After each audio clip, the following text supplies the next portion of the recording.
ऐसे तमाम लोगों को मैं खुद जानती हूं जो आरएसएस से जुड़े हुए हैं, लेकिन पर्दे के पीछे रहकर वो किस तरह से राष्ट्र निर्माण के लिए लगातार काम कर रहे हैं और वो सामने आना भी नहीं चाहते हैं। ऐसे बहुत सारे लोग हैं जिनको ना पैसे, ना रुपए, ना ग्लैमर, किसी भी चीज से कोई मतलब नहीं है, लेकिन यकीनन संघ में वो लोग बहुत ज्यादा ताकतवर हैं। लेकिन फिलहाल आज देखिए क्या अपने स्वर्णिम काल में पहुंच चुका है संघ। इसी सवाल के साथ मेघा प्रसाद सीधे आपका रुख करना चाहूंगी, क्योंकि हम सब जानते हैं शून्य से आज शिखर तक का सफर संघ ने तय किया है और कहां पर वो था और किस विचार को लेकर आगे बढ़ा और कहां पर वो जा पहुंचा, एक एक करके अपने तमाम एजेंडे को भी अमलीजामा पहुंचाया गया। तो क्या ये कहा जा सकता है कि ये जो शताब्दी वर्ष है इसको स्वर्णकाल भी आरएसएस का कहा जा सकता है?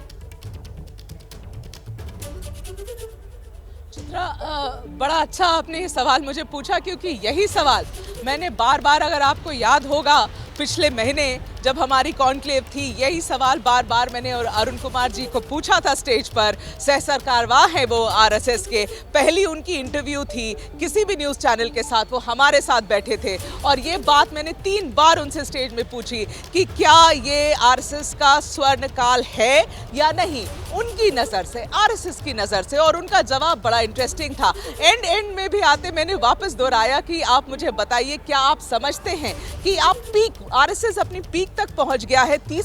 तीसरा कार्यकाल है प्रधानमंत्री मोदी का, नरेंद्र मोदी जी की सरकार का, भारतीय जनता पार्टी की सरकार का। तो ऐसे में इसे आरएसएस का स्वर्ण काल माना जा रहा है। उन्होंने कहा नहीं, उन्होंने कहा नहीं, ऐसा नहीं है। ये हमारी, पहले तो वो बीजेपी को ये लोग स्टेज से और कभी भी पब्लिकली अपनी राजनीतिक विंग मानते ही नहीं है। चलिए उस बात को छोड़िए, उस पर एनालिसिस एक अलग बात है। लेकिन ये स्वर्ण काल है या नहीं, उसका जवाब ये था कि स्वर्ण काल तब आएगा जब समाज वो बन जाएगा, वहां तक समाज आ जाएगा जहां तक हम समाज को ले जाना चाहते हैं। उनका जवाब ये था कि अभी तक हम वो सब नहीं कर पाए हैं जो हम करना चाहते थे। समाज को जिस तरीके से हम ढालना चाहते थे उसमें अभी और समय लगेगा, और जब समाज वहां तक पहुंच जाएगा जहां तक हमारी आशा है, हमारी आकांक्षा है कि हमारे भारत में समाज को इस तरीके का होना चाहिए, तब हम कहेंगे कि शायद हम अपने स्वर्ण काल में पहुंच गए हैं। तो ये हमारा स्वर्ण काल डेफिनेटली नहीं है। लेकिन उन्होंने 2-3 बहुत इंटरेस्टिंग बातें कही थी। वो ये कहा था कि क्योंकि 10-11 साल से यहाँ पर सरकार है भारतीय जनता पार्टी की, कि लोगों की एक्सपेक्टेशंस बढ़ जाती हैं, लोगों को की जो अपनी कल्पना होती है कि अभी क्या हो रहा है आरएसएस के अंदर, अब बहुत पावरफुल हो गया है आरएसएस क्योंकि पीछे से कंट्रोल करता है भारतीय जनता पार्टी को। उन्होंने कहा हम परेशान हो जाते हैं कि लोगों की अपेक्षाएं इतनी बढ़ गई हैं, वो हमारे पास आते हैं काम करवाने के लिए, वो हमारे पास आते हैं प्रॉब्लम्स लेकर कि हम सॉल्व करेंगे। उन्होंने कहा, मुझे ये स्टेज पे कहा अरुण कुमार जी ने, कि जब जेन्युइन प्रॉब्लम्स के साथ आते हैं, जब प्रॉब्लम में कोई सच्चाई होती है कि हाँ ये कोई इशू है ऐसा जिसे हमें रिजॉल्व करने में उनकी मदद करनी चाहिए, तो जरूर मदद की जाती है।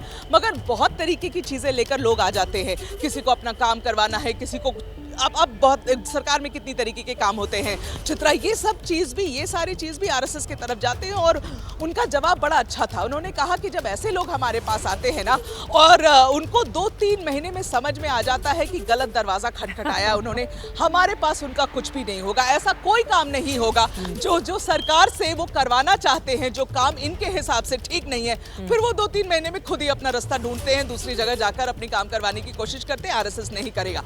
तो स्वर्ण काल का जो सवाल था चित्रा, ये स्वर्ण काल आरएसएस नहीं समझता है कि क्योंकि देश की राजनीति में अभी जो सत्ता है कायम है वो भारतीय जनता पार्टी के है, इसलिए उनका स्वर्ण काल है। नहीं, वो देश निर्माण में एक अलग तरीके से लगे हुए हैं। राजनीति भारतीय जनता पार्टी कर रही है, देश निर्माण का काम। लेकिन एक महत्वपूर्ण बात, क्योंकि हाल के दिनों में 2024 में जब से रिजल्ट आया था मेघा, हम सब ने देखा था कि आरएसएस और बीजेपी के बीच मतभेद की खबरें किस तरह से विपक्षी दलों की ओर से बार बार कही गई और उसको बहुत जोर शोर से उठाया भी गया।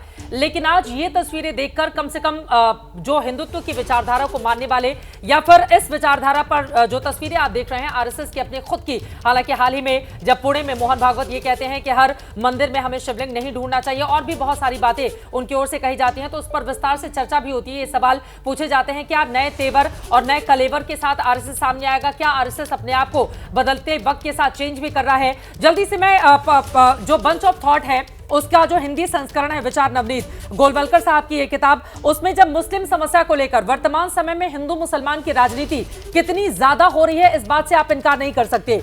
प्रख्यात मुस्लिम विद्वान पत्रकार डॉक्टर सैफुद्दीन जिलानी से 30 जनवरी 1971 को कलकत्ता में संपन्न एक भेंट वार्ता के दौरान जो सवाल जवाब हुए थे उसमें सवाल पूछा गया था, देश के समक्ष आज जो संकट मुंह खड़ा है उन्हें देखते हुए हिंदू मुस्लिम समस्या का क्या कोई निश्चित हल ढूंढना आपको आवश्यक प्रतीत नहीं होता। गुरु गोलवलकर से यह सवाल पूछा गया था और उनका यह जवाब था कि देश का विचार करते समय मैं हिंदू और मुसलमान इस रूप में विचार नहीं करता, परंतु इस प्रश्न की ओर लोग किस दृष्टि से देखते हैं। आजकल सभी लोग राजनीतिक दृष्टि से ही विचार करते हुए दिखाई देते हैं। हर कोई राजनीतिक स्थिति का लाभ उठाकर व्यक्तिगत तथा जातिगत स्वार्थ सिद्धि करने में लगा होता है। उस स्थिति में वर्तमान में सभी समस्याएं देखते ही देखते हल हो जाएंगी अगर हम राजनीति की ओर देश हित और केवल देश हित को दृष्टिगत रखते हुए अपने काम को आगे बढ़ाते हैं। तो ये बातें हिंदू मुसलमान सवाल के समक्ष जब उनका सामना होता है तो गुरु गोलवलकर की ओर से की जाती हैं, लेकिन इसी में हिंदू राष्ट्र का भी जिक्र होता है, जिसके बाद बार बार विपक्षी दलों की ओर से सवाल पूछे जाते हैं। विजय त्रिवेदी जी, अब आपके पास आते हुए मोहन भागवत जी ने जब से कार्यभार संभाला, मैं चाहूंगी कि उनकी भी थोड़ी हम चर्चा कर लें विस्तार से, क्योंकि उन्होंने भी बहुत विस्तार दिया है।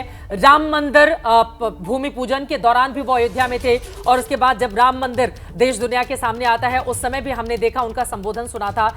लेकिन जब वो हिंदू मुस्लिम या फिर शिवलिंग को लेकर बयान देते हैं, हर मंदिर में शिवलिंग ढूंढने की कोशिश नहीं करनी चाहिए, हमें आगे बढ़ना है, तो कई जगहों से उनकी आलोचना भी होती है।